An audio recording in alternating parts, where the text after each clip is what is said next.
Selamat sejahtera saya ucapkan kepada Encik Muhammad Fawis bin Bakri selaku pensyarah BMW 3032 iaitu Wancana Bahasa Melayu. Nama saya Syirin Menan Anak Nicholas, nombor kad matrik saya di 2018-208-5249. Saya dari SMP Pendidikan Jasmani.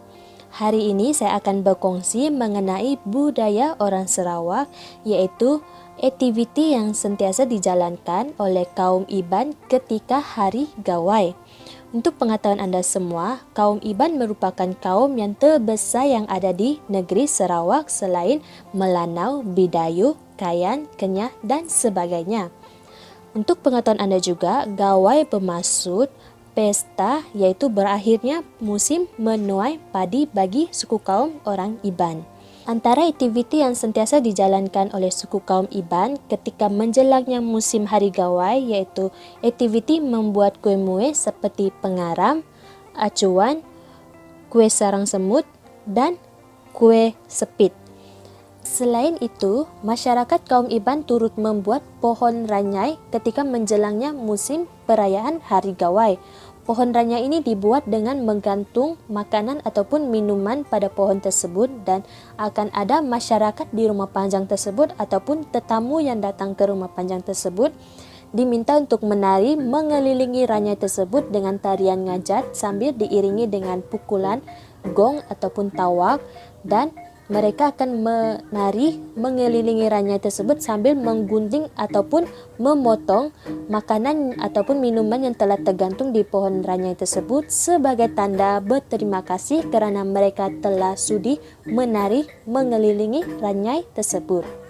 Ketika menjelangnya perayaan musim Gawai, turut akan adanya pertandingan Ratu dan Raja Gawai ataupun lebih dikenali sebagai Pekit Kumang dan Pekit Keling. Pekit Kumang dirujuk sebagai Ratu Gawai, manakala Pekit Keling dirujuk sebagai Raja Gawai untuk lelaki, manakala Pekit Kumang adalah untuk wanita. Untuk pengetahuan anda juga, penilaian bagi Pekit Kumang dan Pekit Keling ini dinilai dari segi kebijaksanaan mereka ataupun pengetahuan mereka yang mendalam mengenai adat resam suku kaum Iban, dan mereka tidak hanya dinilai dari segi ketampanan ataupun kecantikan yang mereka ada. Untuk pengetahuan anda semua, adat miring ini merupakan adat asli orang Iban di mana masyarakat kaum Iban akan membuat adat ini sebagai tanda mereka berterima kasih kepada para dewa kerana telah memberikan kebaikan, keamanan kepada mereka. Untuk pengetahuan anda, bahan-bahan yang sering digunakan dalam adat miring ini seperti nasi pulut putih, nasi putih, nasi pulut hitam, akan tetapi nasi pulut hitam ini akan lebih jarang digunakan, dan selain itu mereka juga akan menggunakan ayam, tuak, nasi impit, tembakau, telur yang sudah dimasak, pinang, garam, dan rokok apung.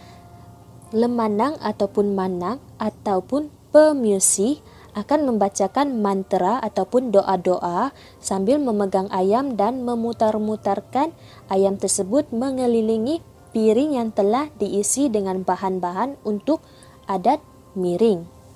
Adat miring ini hendaklah dilakukan oleh warga yang lebih tua ataupun orang yang lebih berpengalaman dalam adat miring agar apa yang didoakan dan apa yang diminta ketika melakukan adat miring ini tidak salah dan tidak menyalahi adat resam kaum Iban. Setelah selesainya adat miring ini, masyarakat kaum Iban akan meneruskan aktiviti mereka ke aktiviti di mana malam air pengayuh. Aktiviti malam air pengayuh ini merupakan aktiviti yang sememangnya wajib pada malam 31 hari bulan, di mana masyarakat kaum Iban akan minum tuak sambil mengangkat gelas mereka sebanyak 3 kali dan melaungkan Selamat Hari Gawai, Gayu Guru Geranyamai. Masyarakat kaum Iban di Rumah Panjang akan meneruskan aktiviti mereka ke kunjung-mengunjung antara rumah panjang dan rumah panjang sebagai tanda mengeratkan silaturahim antara rumah panjang mereka dan rumah panjang yang lain. Harap anda menyukai video ini dan mempunyai pengetahuan yang lebih meluas mengenai adat atau aktiviti yang sentiasa dijalankan oleh masyarakat kaum Iban menjelangnya musim perayaan Hari Gawai. Sekian, terima kasih.